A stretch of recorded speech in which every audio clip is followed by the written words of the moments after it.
Bonsoir à tous. Notre discussion préélectorale s'arrête aujourd'hui dans la cité de la Charte, à Carnion, qui n'a connu qu'une majorité absolue socialiste depuis 1930. Au lendemain des élections du 14 octobre, le PS va-t-il sortir conforté ou alors contraint à composer? C'est toute la question du suspense carnionnais.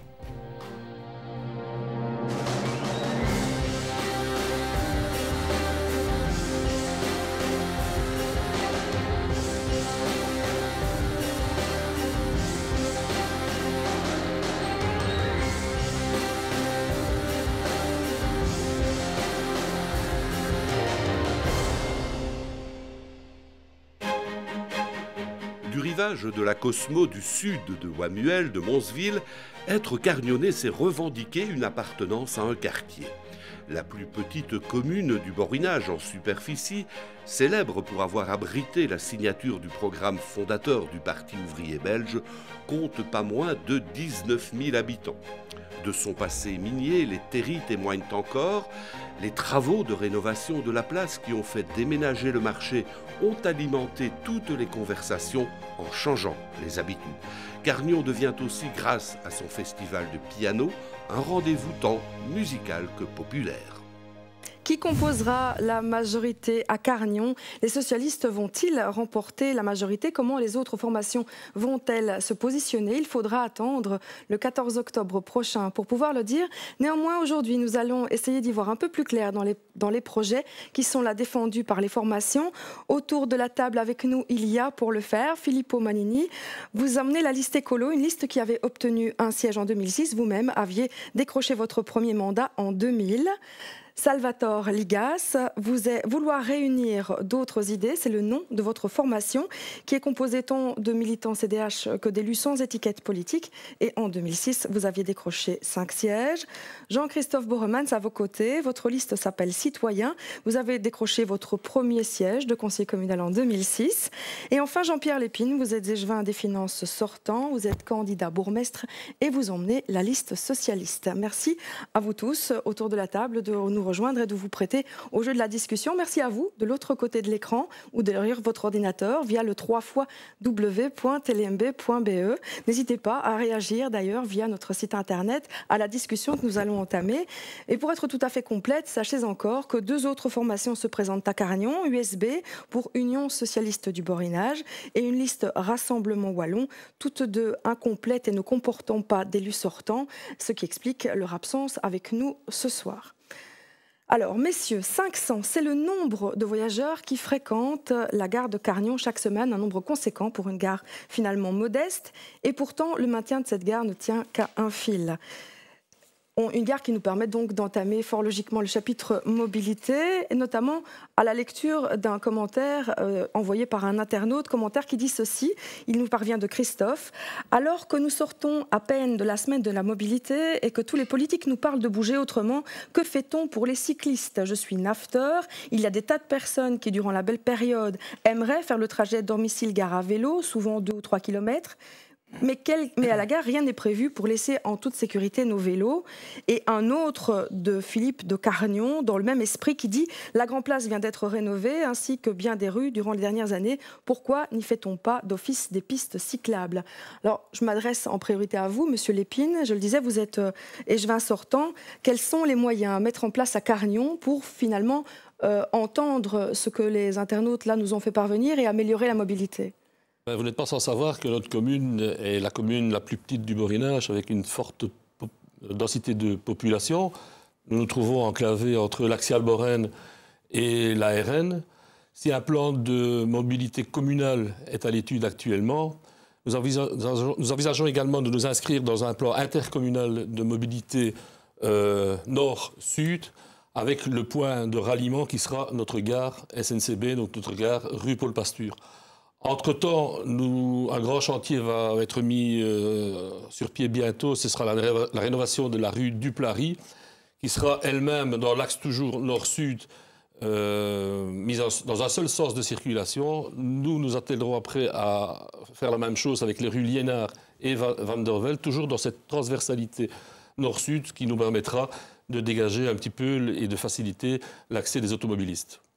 Alors, Monsieur Manini, une meilleure mobilité, plus fluide, à vélo en transport en commun, on est là en plein corps business écolo? Ah, c'est clair, c'est un sujet qui nous tient particulièrement à cœur. Et d'ailleurs, ça a été un de nos points d'action les plus importants au cours des dernières années, pas du dernier mandat d'ailleurs, pas de la dernière mandature. Vous disiez très justement qu'il y a 500 personnes qui chaque jour prennent le train à Carignon, hein. Vous vous rendez compte que c'est la 4e plus grosse gare de la région, c'est considérable.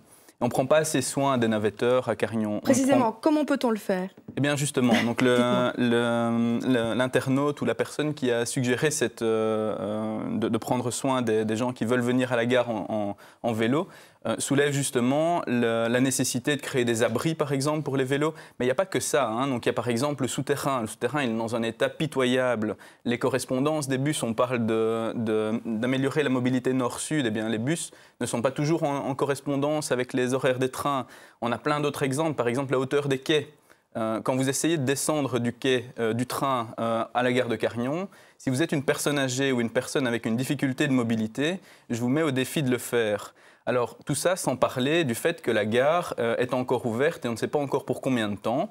Et là, moi, je demande, et j'ai déjà demandé à plusieurs reprises, d'ailleurs la commune s'est inscrite dans une motion qu'Ecolo avait proposée il y a quelques années, que la commune s'inscrive dans une proposition vis-à-vis de la SNCB. Donc je sais qu'il y a des courriers qui s'échangent. Pour ne pas subir, parce que les moyens finalement communaux sont relativement limités. En effet, les moyens sont limités. Pour avoir suivi en son temps les débats au conseil communal, les interlocuteurs sont difficiles à identifier et les informations sont difficiles à vérifier. En effet, les moyens sont limités, j'en suis bien conscient. Maintenant, c'est une question d'investissement et c'est une question également de montrer à la SNCB que la commune est prête à défendre son projet. Et d'ailleurs, les navetteurs ne sont pas que des Carignonnais. On draine évidemment des navetteurs qui viennent d'autres communes. Et le point, ça serait de porter pour Carignon un vrai projet qui développe d'autres services que simplement une gare. On a la chance, dans notre borinage, d'avoir encore une gare qui est ouverte, d'avoir 500 personnes qui sont là tous les jours et peut-être même encore plus. Tout faire pour la garder comme telle. Tout faire pour la garder. Si vous le permettez... Bien sûr, je vous en prie. Je vous en prie, mais j'aimerais aussi entendre les autres personnes qui sont autour de la table sur le sujet. Donc, Monsieur Ligas, une axiale, une autoroute, une gare, comment finalement faire que ce tout cohérent améliore la mobilité des Carignonnais, mais pas que d'eux finalement? Les projets sont beaux, mais pour pouvoir coordonner tout ça, je pense qu'il faut mettre tous les acteurs autour de la table et avoir une bonne discussion franche et saine. Ici, c'est vrai qu'il y a un plan de mobilité intercommunal qui a été fait, qui nous a été présenté lors d'une commission de mobilité. Il est question maintenant de le laisser tomber parce que ça ne correspond plus à ce qui avait été décidé il y a 2 ou 3 ans. Un plan de mobilité communale, il n'en a pas encore été décidé pour le moment. C'est vrai qu'à chaque commission de mobilité, on prend des points un petit peu disparates du genre stationnement alternatif ou... il n'y a pas de plan communal prévu jusqu'à présent. Il est vrai que le problème de la gare est un grand problème. Cette gare, comme vous l'avez dit en préambule, draine 500 personnes, si pas plus, qui ne viennent pas forcément de Carignon, comme l'a soulevé M. Manini. Il y a des gens qui viennent de Saint-Guilain, de Corfontaine. Et cette gare est apparemment vouée à disparaître. Le risque de fermeture existe, mais comme je le répondais tout à l'heure, c'est difficile d'avoir des informations. Mais le problème, c'est qu'au niveau de l'information, il y a une discordance entre le fait que les gens du terrain disent que cette gare va disparaître et un courrier qui émane de la direction qui dit qu'aucune décision n'a été prise en ce sens, aucune discussion n'a été faite. Alors, qu'est-ce qu'on peut mettre en place finalement pour donner à la SNCB des raisons de garder cette gare ouverte? On peut garder cette gare ouverte, pas uniquement au travers le maintien de la SNCB, on peut y joindre autre chose. On pourrait en faire, si tout le monde se met autour de la table, on pourrait en faire un point poste, on pourrait en faire un point de dépôt de colis pour différents magasins, on pourrait créer un petit commerce de proximité. Il y a différentes possibilités, il y a différentes choses qui peuvent être mises en place. Le problème, c'est que tout le monde doit se mettre autour d'une table et en discuter. Je pense que si chacun tire de son côté, moi je ferai ci, moi je ferai là, je pense qu'on n'aboutira à rien. Monsieur Borremann, est-ce qu'on vous entende aussi sur le sujet? Est-ce qu'un plan intercommunal de mobilité, c'est finalement ce qui permettrait de résoudre le problème de mobilité élargi? Parce que là, on parlait de la gare, mais... D'accord. Moi, je pense que le plan intercommunal de mobilité a ceci d'intéressant, c'est qu'il essaie de réfléchir dans une certaine globalité. Je pense qu'effectivement, il y a des pistes qui ont été dégagées, notamment le fait de pouvoir aménager une piste cyclable sur la nationale. Moi, je suis effectivement usager régulier de vélo. Quelles sont les voies sécurisées à Carnion en ce qui concerne le vélo? Elles ne dépendent pas de Carnion. C'est le Ravel, les voies de halage, c'est la chaussée de l'Espérance. C'est tout ce qu'on a en termes de mobilité pour les usagers faibles. Donc, qu'on puisse réfléchir à comment connecter cette gare à un autre réseau qui serait beaucoup plus dense et beaucoup plus intéressant, c'est évidemment une des solutions au problème si on a envie d'utiliser la gare et qu'on est usager faible. Une deuxième possibilité, c'est de réfléchir à nouveau sur les fameuses lignes qui vont pouvoir desservir cette gare. Il faut une complémentarité accrue. Une synchronisation des horaires, en fonction simplement. des horaires, tout simplement. Et par effectivement, comme M. Ligas le souligne aussi, je suis tout à fait d'accord pour réfléchir au fait que la gare en tant que telle, elle n'est peut-être pas viable à long terme. Mais nous, en tant que mandataires communaux, nous devons réfléchir à trouver le meilleur service à donner à notre population. Et c'est peut-être effectivement des voies de complémentarité là aussi. Trouver effectivement quelqu'un qui a envie d'investir dans un commerce, dans du service, et qui pourrait aussi jouer ce rôle-là, bien entendu. Alors, Monsieur Lepine, je reviens vers vous parce que finalement, la question qui était posée, la deuxième question qui était posée, c'était pourquoi est-ce que quand on a fait des travaux, ils ont été nombreux et ils ont fait parler beaucoup de gens à Carnion durant cette mandature, pourquoi n'avoir pas intégré dans les voiries qui étaient là directement dépendantes de la commune? Je la poser, mais à l'auteur de projet, mais dans le cadre du plan communal de mobilité, il est prévu, et dans le schéma directeur de la rénovation urbaine du quartier de Mosville, justement d'y inclure des voiries pour les usagers faibles, pour la mobilité douce, dans un premier temps. Et nous souhaitons bien sûr améliorer les pistes cyclables. C'est un souhait que nous partageons tous. Également comme le sauvetage de la gare. Mais à partir du moment où la décision ne nous appartient pas, nos moyens sont plus que limités. Je reviens à mes pistes cyclables, un projet qui avait été initié par le Conseil communal des enfants et qui prévoyait que chaque enfant puisse rejoindre son école à vélo, par exemple. Ce projet a été refusé par le ministre de tutelle. Donc là aussi, on se pose tous les mêmes questions. La mobilité douce, nous y adhérons. Les pistes cyclables et l'amélioration de celles-ci, nous y adhérons. Mais il faut que nous en donnions les moyens. Alors vous me tendez la perche finalement pour des travaux, puisque les travaux c'est impossible à réaliser, je l'évoquais, sans faire de mécontents ou sans générer de désagréments. D'autres chantiers sont en préparation à Carnion. Jean-Christophe Borremann, je me tourne vers vous. Est-ce que rénover sans casse, c'est possible? Alors, tout n'est pas possible. Et est-ce que finalement la question c'est rénover pour quoi faire? Je pense effectivement qu'à Carnion et dans les communes environnantes, il manque quelque part la culture du beau, de trouver une espèce d'unité à l'ensemble, parce que quand on arrive à Carnion, malheureusement, bien souvent, les gens ne font que passer par Carnion. On a parlé tout à l'heure des axiales et des nationales et des autoroutes. On ne s'arrête pas suffisamment à Carnion. Je pense qu'il faut donner aux gens l'envie de venir à Carnion.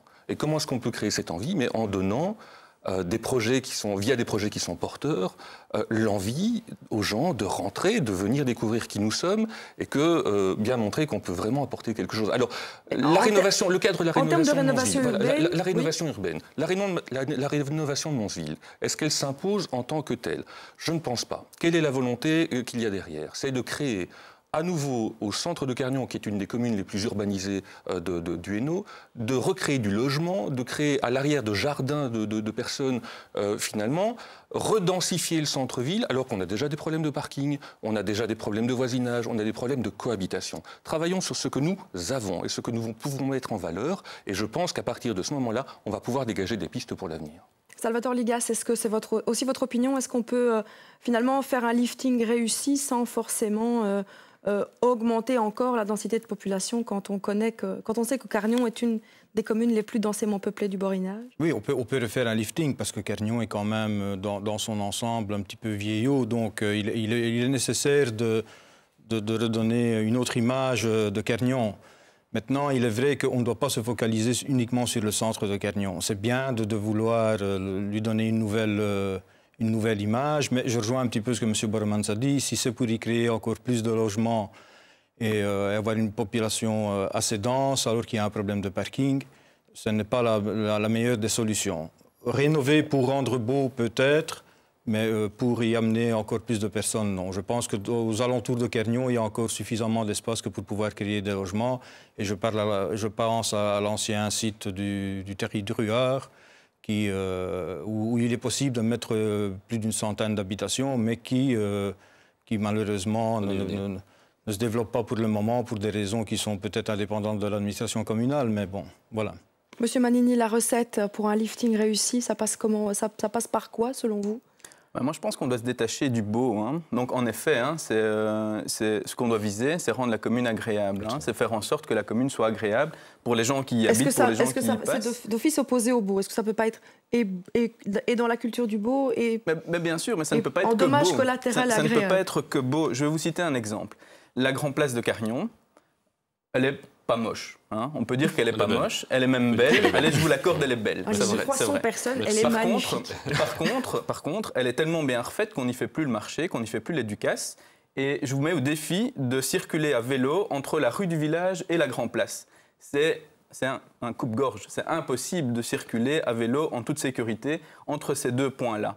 Mais pourtant, c'est un beau projet. C'est un projet de rénovation qui a coûté de l'argent, qui a été fait. Quelle est la solution pour que ça n'arrive pas? Il faudrait faire quoi? Eh bien, c'est réfléchir de manière large et c'est introduire du bon sens dans les projets de rénovation. Par exemple, au moment où on fait de la conception du projet, introduire une piste cyclable sécurisée, ça ne coûte pas beaucoup plus cher en fait.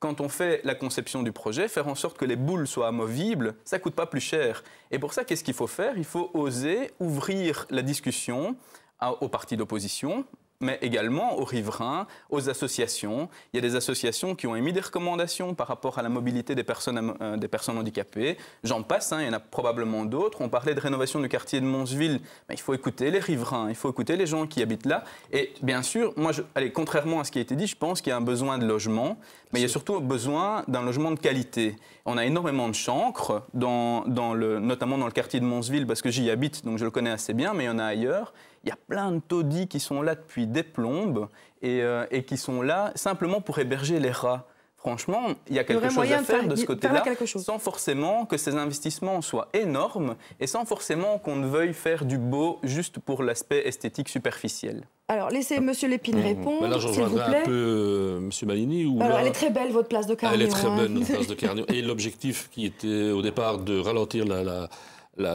circulation routière, la vitesse et autres, cet objectif est atteint, donc on peut considérer que c'est une réussite. Quant au retour du marché, maintenant, ça fait plus d'1 an et demi que celui-ci est revenu sur la place.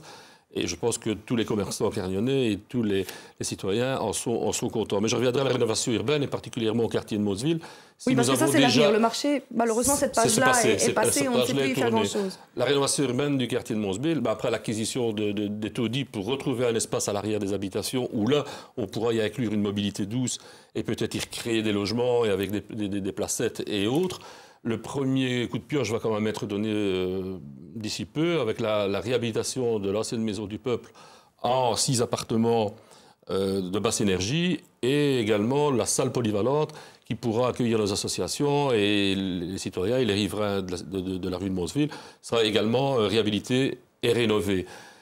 Quand on parlait de logement aussi et l'entrée de la vitrine de Carnion, je rejoins un petit peu mes amis, la vitrine de Carnion, c'est quand même les quatre pavés, où là maintenant, les chancres ont disparu. On a retrouvé un espace suffisant que pour permettre d'ici peu l'érection d'appartements et peut-être d'espaces commerciaux aurés. Juste un petit problème de pollution subsiste. Et le troisième gros projet d'envergure, c'est le problème du Rio du Cœur, où là, après l'installation de la surface commerciale sur le haut, sans habitation pourrait être construite d'ici peu aussi, où là on retrouvera une certaine mixité avec des maisons 4 façades et peut-être des villas jumelées. Donc de besoin en habitation, je pense que c'est un réel besoin quand on voit que notre société... C'est ce que j'allais demander, que ce soit clair pour tout le monde. Oui, notre société d'habitation... Des maisons, il en faut. Il en faut, notre société d'habitation qui regorge de demandes et qui ne peut pas satisfaire bien évidemment à toutes celles-ci. 250 demandes. Ça veut dire que les gens aiment vivre à Carnion. C'est ce que j'allais vous dire en conclusion, c'est que les gens s'y plaisent et veulent rester à Carnion. Voilà, vous vouliez intervenir, Monsieur Magnini. Oui, non, moi je voulais simplement citer, puisque j'ai cité l'exemple de la grande place de Cargnon comme exemple à améliorer, moi je voulais suggérer en fait qu'on tire justement des conclusions et des leçons des mauvaises expériences, et ça sera sans doute fait. Par exemple, avec la rénovation de la place de Wamuel, qui est prévue au programme prochainement, et où là, c'est l'occasion de ne pas faire les erreurs qu'on a commises précédemment. L'erreur est humaine, et voilà, il faut admettre que voilà, on a pu se tromper dans certains cas. Mais ce qui est important, c'est de demander l'avis à la population avant, après, et surtout après, pour ne pas commettre les mêmes erreurs et faire en sorte qu'on s'améliore Je vous vois tous oui, vous êtes d'accord aussi? Je suis tout à fait d'accord, d'autant plus que la consultation populaire, c'est finalement le bon sens qui essentiel. manque à ce projet-là. On voit tous les jours sur Internet des gens qui ont des commentaires qui sont quand même intéressants. Je pense qu'il faut les prendre en compte. Et ce qu'ils demandent tous, c'est d'être écoutés, d'être entendus. Mais à nous aussi de faire en sorte de leur tendre la perche et de faire en sorte qu'ils aient envie de s'exprimer. Alors, quand on dit les travaux de la Grand Place, elle est belle. N'oublions pas que cette Grand Place, on va la garder pendant les 20 ou 30 prochaines années. Et qu'effectivement... Convainquez-vous qu'elle est belle, alors. Et qu'effectivement, il y a des choses qui ne fonctionnent pas. Quand on pense au mobilier urbain, cette verticalité dans le matériel urbain qui coupe véritablement la place et les trottoirs, ces boules qui sont inamovibles. On parlait tout à l'heure de mobilité douce. On a des structures métalliques qui sont des attaches vélos qui n'ont jamais servi. Alors, c'est très bien qu'on ait du mobilier, et je pense qu'effectivement, quand il fait beau, les gens se baladent sur la place, et c'est un endroit de convivialité. Ensuite, je pense qu'il faut vraiment réfléchir de façon beaucoup plus globale. Quel est le sens qu'on veut donner à cette place? C'est quand même un symbole communal, c'est un lieu de rassemblement. On ne peut plus y faire ce qu'on y faisait avant. Et effectivement, il faut tirer de façon concertée les leçons pour l'avenir. Ok, mais je vais quand même rebondir sur ce que vous disiez. Cargnon a été la première commune à installer sur son territoire des caméras de surveillance. C'était il y a plus de 10 ans.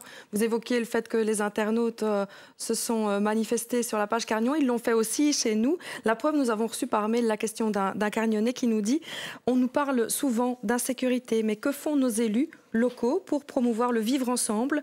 Ne vaudrait-il pas mieux développer la convivialité plutôt que de parler à chaque fois de police et de répression ?»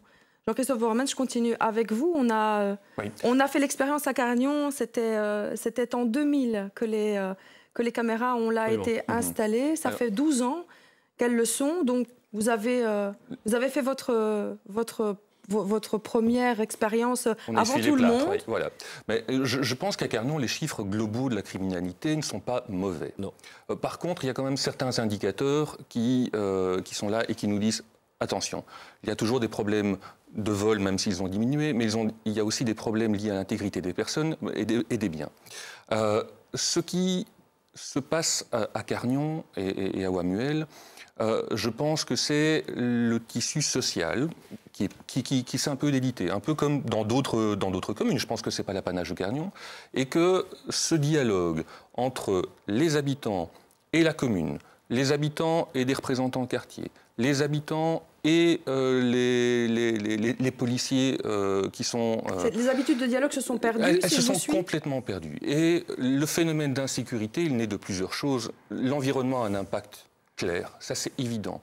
Je pense qu'au niveau des signes de l'insalubrité, on a remédié pour la plupart. Je pense qu'on a une équipe de nettoyage qui fonctionne bien.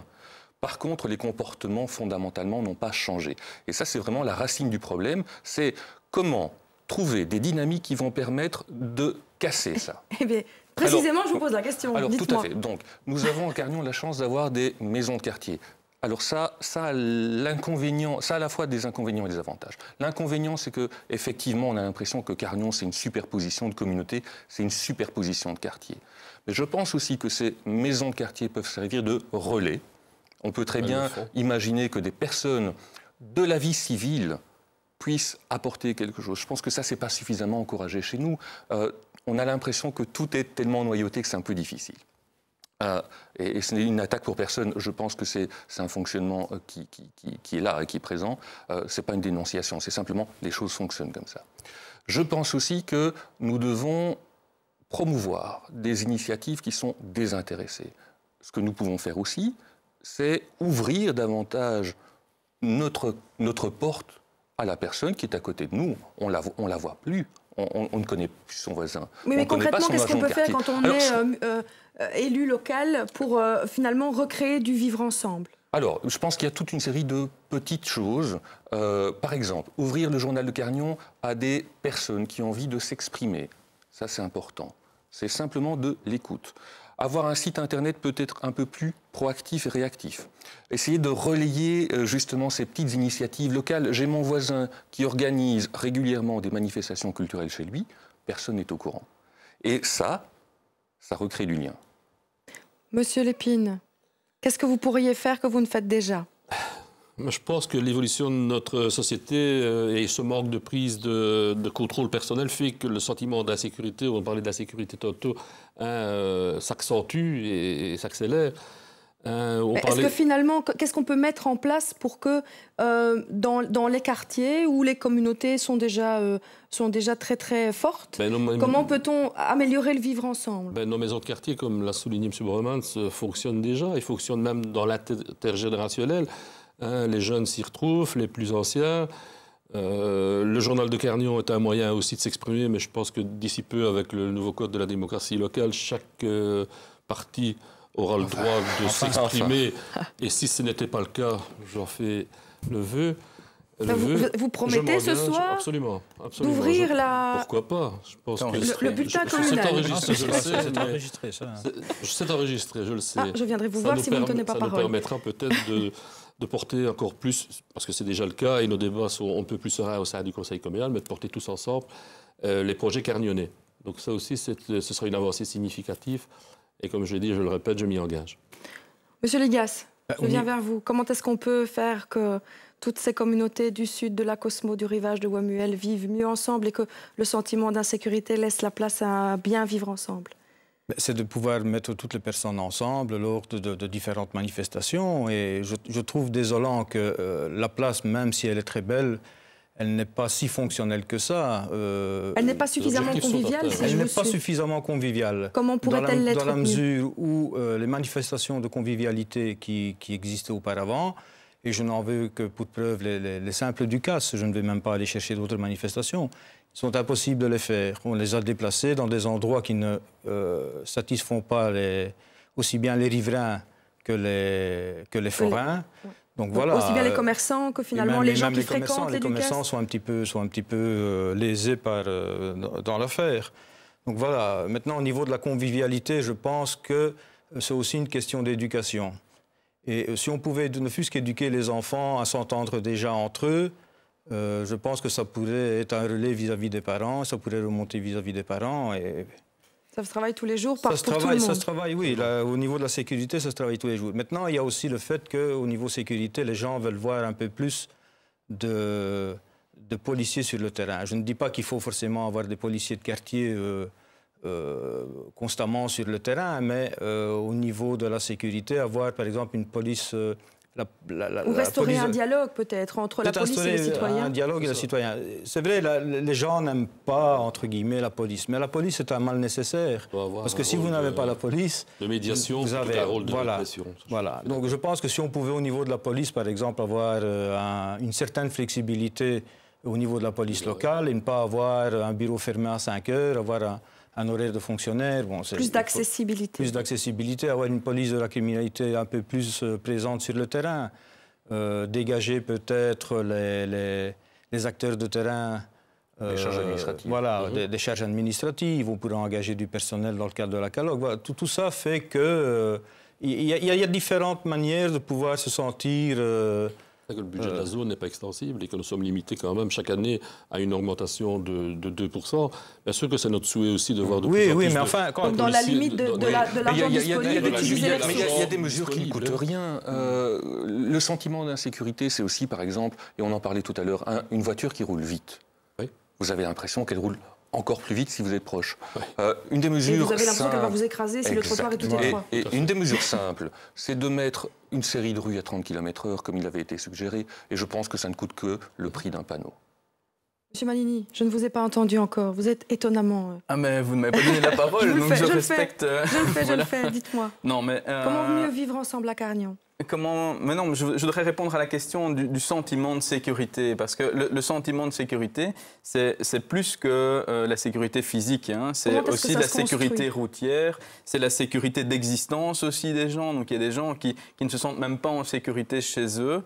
Mais par rapport à la question de la sécurité dans la commune, pour moi, pour Écolo, il y a 3 choses. Il y a d'abord la propreté, on l'a dit tout à l'heure. Si les rues sont sales, s'il y a des tags partout, si les rues sont mal éclairées, si l'éclairage public n'est pas adapté, il y a, qu'on le veuille ou non, un sentiment d'insécurité qui existe. Et là, il faut y travailler, c'est une action que la commune peut prendre, et pas la zone de police ou quoi que ce soit. Par rapport à la police, il y a en effet un travail à faire au niveau de la répression, c'est sûr, mais on veut plus miser sur la prévention et donc faire en sorte que la police de proximité soit beaucoup plus accessible, beaucoup plus présente. Je rebondis sur ce que Salvatore disait tout à l'heure. Quand on travaille à Bruxelles, si on veut aller voir son agent de quartier, il faut prendre congé. Eh ben, c'est pas normal. Et donc ça me permet de rebondir sur l'ouverture du journal de Carignan où on invitait les Bruxellois à venir habiter à Carignan. Ben, sachez que si vous voulez aller à l'administration communale ou chez votre agent de quartier, il faut prendre congé. Et le dernier point, et c'est certainement le plus important pour nous, c'est faire en sorte que les gens se sentent bien dans leur quartier. Et pour faire en sorte qu'on se sente bien, il faut créer de la convivialité. Il faut créer des actions, des manifestations. Il y en a déjà quelques-unes qui se créent. Via les maisons de quartier, ça commence à se développer, mais il faut aller encore plus loin. Faire en sorte qu'il y ait de la convivialité entre les gens et surtout dans l'interculturalité également. Donc nous, on propose de travailler sur un projet de semaine de l'interculturalité. Faire en sorte que tous les ans, il y ait une semaine qui soit consacrée à toute la thématique de l'interculturalité à Carignan. Vous savez qu'on est une des communes de la région où il y a le plus de nationalités d'origine différentes. 37. Et ça, pour nous, il faut tirer un avantage, tirer profit de cette richesse. C'est une richesse et c'est pas le contraire, justement. Donc il faut faire en sorte que les gens se connaissent, que les cultures se connaissent, travailler sur des activités dans les quartiers, mais également dans les écoles, parce que c'est important que les jeunes grandissent avec cette ouverture d'esprit également. Et également l'intergénérationnel. Donc ne pas oublier le fait que dans certaines communes du Sud, hein, je suis italien d'origine, donc dans le sud de l'Italie, vous savez, il y a tous les soirs le passeggio, où les gens se promènent dans la rue et vous avez les gamins qui côtoient les personnes âgées. Tout le monde se connaît. Et le fait que les générations se côtoient, on ne le retrouve pas dans la région. On ne le trouve pas tout à fait à Carignan, on ne le trouve pas du tout même à Carignan, je trouve. Et c'est un phénomène... On n'a pas le même climat, on peut pas vraiment se balader. Peut-être dans les galeries d'un centre. Le fait que les générations se côtoient, vous conviendrez tous que c'est quand même un manquement important. Mais moi, je voudrais rebondir un petit peu sur ce que M. Manini a dit. Il a parlé de prévention. De la prévention, on en fait depuis bien longtemps. Je pense qu'on devrait passer maintenant à un stade un peu plus, pas répressif, à un stade de dissuasion. D'accord. Donc à partir du moment où on dissuade par une présence peut-être un peu plus accrue des policiers ou les gardiens de la paix... Tu peux voir l'inverse, il ne faut pas tomber dans un système... Non, il ne faut pas faire de la répression, c'est pas ça. C'est régler le problème à la source, c'est travailler avec les jeunes, ça fait longtemps, avec les personnes fragilisées. Ne parlez pas tous en même temps, sinon c'est très difficile de savoir... Ceci dit, simplement, c'est qu'un problème complexe, comme celui de... Oui, c'est une problématique globale, je vous entends, mais je pense que vous avez chacun... Effectivement, sur l'interculturalité et priorités. l'intergénérationnel, Tous sensibles à ce phénomène et à ce problème. Dans ce cadre-là, c'est vrai qu'au niveau de la sécurité, si on fait rencontrer les enfants avec les personnes plus âgées, les enfants de différentes cultures, au niveau de la sécurité, entre eux, ça peut générer quelque chose. Mais je pense qu'on ne doit plus rester uniquement dans la prévention. La dissuasion, ce n'est pas forcément s'attaquer aux personnes. Une présence policière sur le terrain est déjà dissuasive en elle-même. On ne fait rien de mal, on n'attaque personne. Faire de la prévention, c'est prévenir que le phénomène se développe. Donc, par exemple, il y a des jeunes qui n'ont pas l'impression d'avoir un avenir. Et donc, travailler sur le sentiment, sur la sécurité d'existence des gens. Et donc, ce n'est pas de la théorie. Hein, et je ne dis pas qu'on ne fait rien. On a tout à fait bien saisi les nuances on fait déjà des choses, mais il faut aller au-delà. Je vous propose qu'on parle un peu gros sous pour l'instant. Parce que Carignan, c'est une commune qui a connu des temps difficiles au niveau de ses finances, qui ont été pas mal malmenées. Et aujourd'hui, les bonnes habitudes sont prises et les turbulences semblent loin derrière. Des projets, des sous, oui, mais pourquoi faire? Comment restaurer le dynamisme économique de de la cité cargnonnaise. Monsieur Ligas, dites-moi, vos pistes. L'argent, c'est le nerf de la guerre. Effectivement, la commune a été sous crack pendant plusieurs années. On en est sorti, je pense, l'année dernière. Donc, nous avons liquidé tout ce que nous devions au crack. Voilà, maintenant. Et M. Thomas dit souvent que les habitudes sont bien prises. Tout à fait. Il faut l'espérer. Ouais, donc maintenant, que faire avec tout cet argent? Je ne dis pas que vous êtes millionnaire, mais si à Cargnon on parvient à dégager des marges, quels sont, selon vous, les projets qu'il s'agit de soutenir?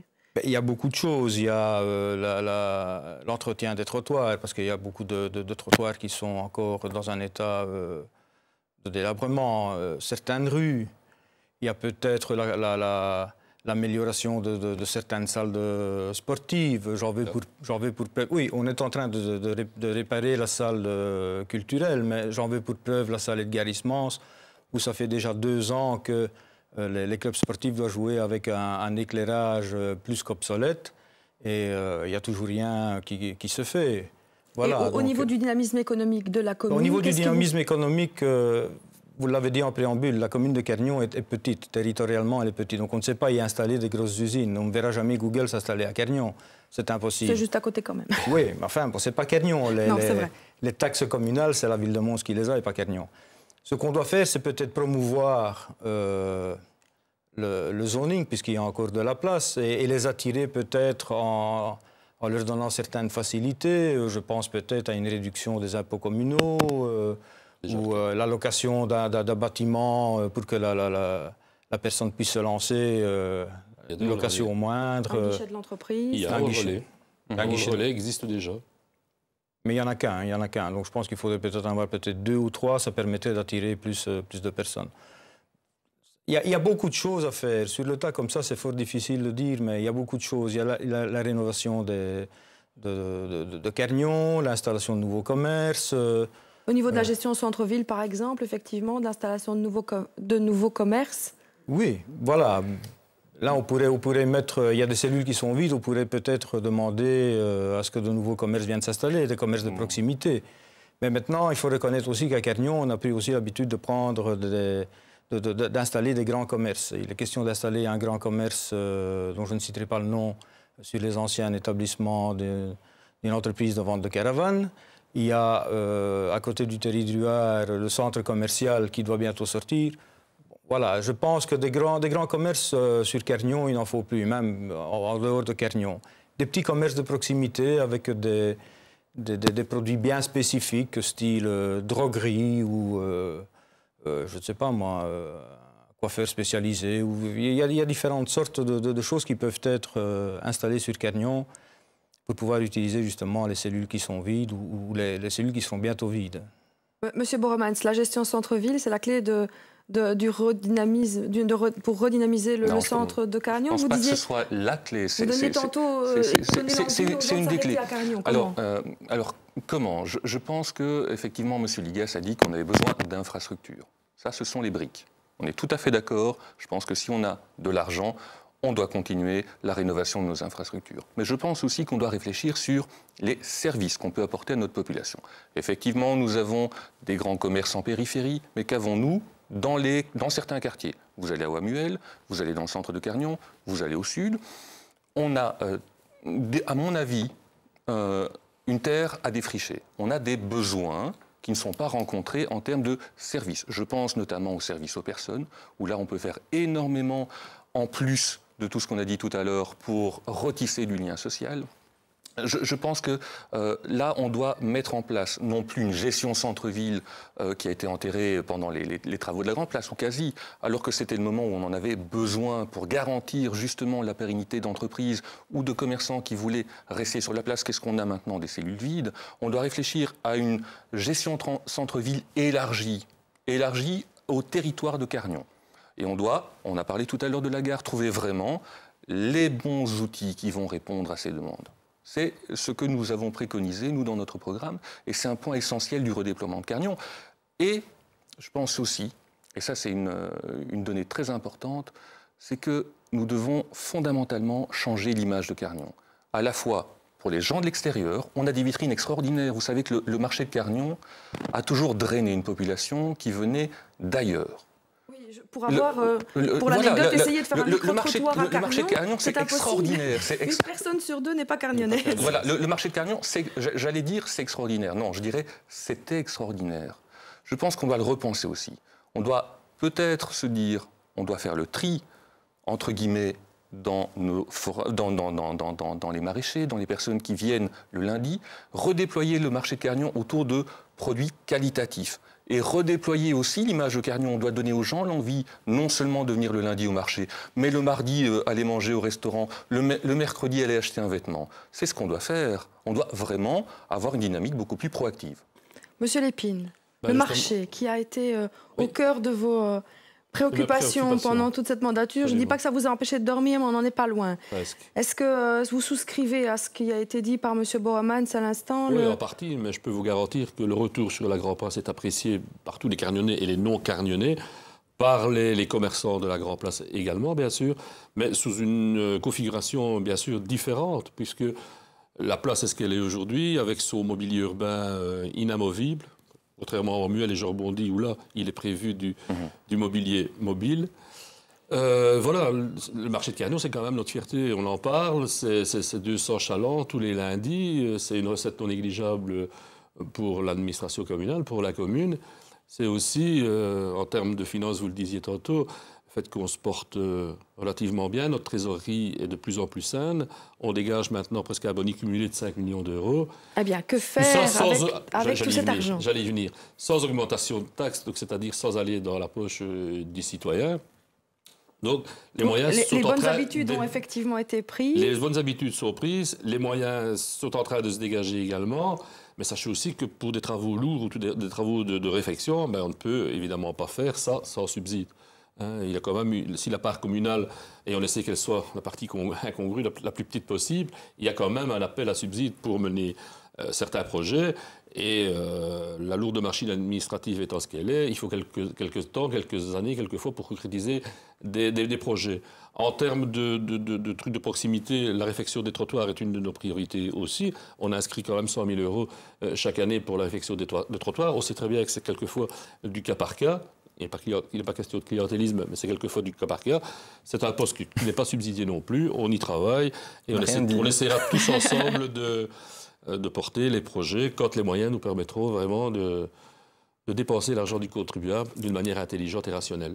Alors, à vous, monsieur Maligny, s'il vous plaît, que je vous entende aussi. Oui, allez, je suis ravi d'entendre qu'il n'y a pas de clientélisme dans la rénovation des trottoirs. Hein, c'est une bonne chose.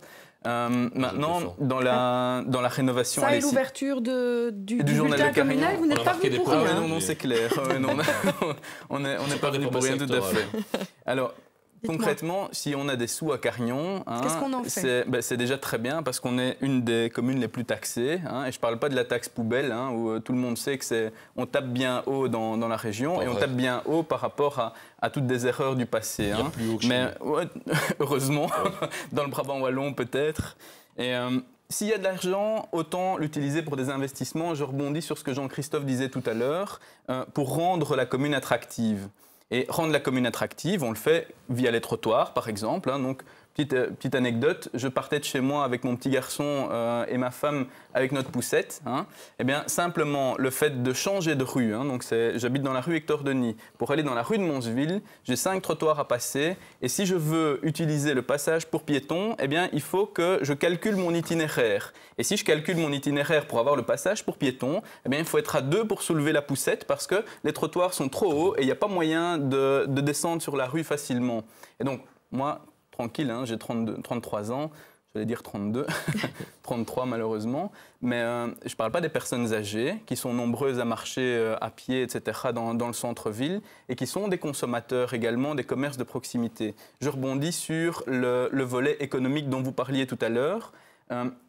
On installe des centres commerciaux énormes un peu partout autour de la commune Et tout ça, ça a comme conséquence de tuer les petits commerçants. Il y a énormément de petits commerçants du centre-ville, de la rue de Monsville qui était, quand j'étais gamin, remplie de commerçants de quartier et qui maintenant est vide. Il n'y a quasiment plus rien. Ça, c'est malheureusement un constat qui dépasse la seule commune de Cargnon.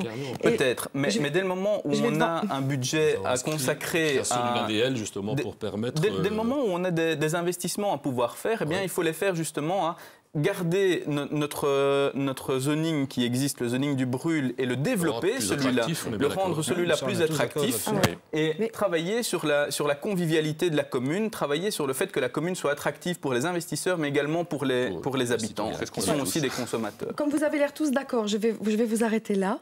Je vais vous laisser la parole, Monsieur Maleny, mais je vais vous confier un exercice particulier qui est celui avec lequel on a terminé tous nos débats avec nos invités depuis qu'on a commencé cette série de débats électoraux. Je vais donc entamer ce dernier tour de table avec vous. Je vais vous confier 30 secondes pendant lesquelles vous allez m'expliquer ce que vous, qui emmenez donc la liste écolo à Cargnon, vous allez faire, ce que vous allez faire du pouvoir si vous l'obtenez et si vous êtes prêt à entrer en coalition avec l'un ou l'autre partenaire autour de la table. Et alors, ne manquez pas de nous dire avec lequel vos affinités de pensée se créent. Je vous en prie, les 30 secondes démarrent maintenant, elles sont à vous. Évidemment qu'on est prêt, évidemment que je suis personnellement prêt à accepter des responsabilités si on me les donne. Maintenant, il y a peu de chances, honnêtement, que ça arrive. Maintenant, voilà, peut-être qu'on aura une révélation aujourd'hui, Jean-Pierre. Nous, ce qu'on veut faire en priorité, c'est créer une dynamique de participation. Faire participer les citoyens, faire participer les associations, créer un consensus, faire en sorte que les gens soient écoutés dans tous les projets. Maintenant, je regrette aujourd'hui qu'on n'ait pas parlé de santé, parce que vous savez qu'un Cargnonnais, il vit 3 ans de moins qu'un autre habitant du Hainaut. Et ça, il faut y travailler. Il y a plein d'autres thèmes sur lesquels j'aurais bien aimé travailler, mais je vous remercie en tout cas. C'est gentil à vous de vous être prêté à l'exercice. Sans surprise, même chose pour vous, monsieur Ligas. Je rappelle que vous emmenez le mouvement qu'on désigne par son acronyme, VRAI, qui veut dire vouloir réunir d'autres idées. Je vous écoute, les 30 secondes qui démarrent maintenant sont à vous. Et voilà, nous, on n'a pas d'exclusif quant à une éventuelle alliance. Si alliance il devrait y avoir lieu, on aura comme élu ce que la population voudra bien nous donner comme voix. Maintenant, nos priorités, c'est la mobilité, établir un plan communal de mobilité. Je pense que c'est assez primordial.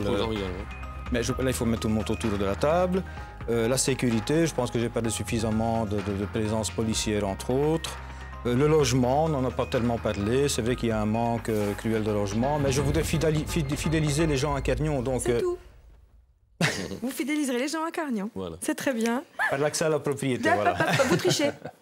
Monsieur Boeremans, vous emmenez la liste citoyen. Voilà, alors... Vous vous présentez pour la 2e fois et vos 30 secondes démarrent maintenant. Tout à fait. Alors, si la liste s'appelle citoyen, c'est pas un hasard, c'est parce que nous avons vraiment voulu avoir une réflexion qui vient de la base et pouvoir vraiment réintégrer le citoyen lambda dans sa vie communale. Parce que c'est ça qui est important, c'est le cœur du débat, c'est nous travaillons, nous, en tant que représentants communaux, pour nos concitoyens et pour l'ensemble des concitoyens. Donc, si au 14 octobre, nous avons une majorité, effectivement, nous la prendrons sans aucun complexe ni aucun problème.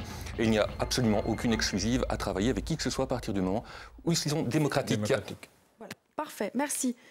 On terminera avec vous, donc, Monsieur Lépine, puisque finalement, c'est sur vous que repose la question de l'ouverture ou pas. Je rappelle que vous êtes à la tête du Parti social, vous emmenez la liste socialiste, et c'est à vous qu'il reviendra d'ouvrir ou pas votre majorité, si tant est qu'on vous la reconfie.